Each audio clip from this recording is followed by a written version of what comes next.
This channel does not promote any violent, harmful or illegal activities. All content provided by this channel is meant for an educational purpose only. Howrah শিবপুরের অভিজাত ideal grand আবাসনে গুলিবিদ্ধ হয়ে আশঙ্কাজনক এক গৃহবধূ। ফ্ল্যাটে রক্তাক্ত অবস্থায় উদ্ধার হওয়ার পর স্বামী গোপাল যাদবকে গ্রেফতার করেছে পুলিশ। ঘটনাস্থল থেকে পিস্তল মিললেও পুনম নিজে গুলি চালিয়েছে নাকি তাকে লক্ষ্য করে গুলি করা হয়েছে তা খতিয়ে দেখছে প্রশাসন।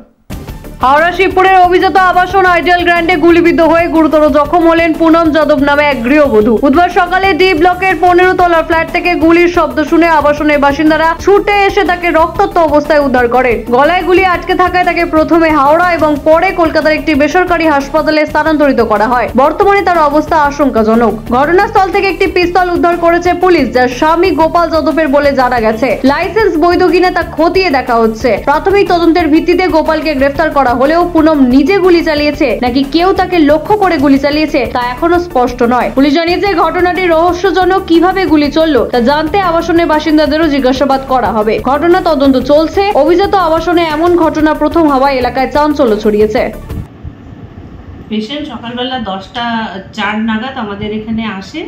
একটি পেশেন্টের নাম পুনম যাদব, বয়স 29 বছর। তো পেশেন্টটি এখানে আসার পরে আমরা দেখি যে মাথার পেছনে হেড ইনজুরি, সিভিয়ার ব্লিডিং হচ্ছে। তো পেশেন্টকে আমরা রেফার টু হায়ার সেন্টার করি, কারণ আমরা দেখলাম পেশেন্টের সিভিয়ার এত ব্লিডিং হচ্ছে, বয়স কম, পেশেন্টটাকে আমরা সার্ভাইভ করতে পারবো কতটা বুঝতে না পারছিলাম না, কারণ পেশেন্টের গুলি লেগেছে। পেশেন্ট পার্টির বক্তব্য আইডিয়াল গ্র্যান্ড টাওয়ারে তারা কথা বলছিল, হাজব্যান্ড ওয়াইফ কথা বলতে বলতে গুলিটা চলে যায় এবং পিস্তলে গুলি লোড করাই ছিল এবং কথাবার্তা হচ্ছিল, তার মাঝখান থেকে গুলি চলে গেছে। এর থেকে বেশি কিছু ডিসক্লোজ করতে পার্টি চাইনি আমাদের কাছে।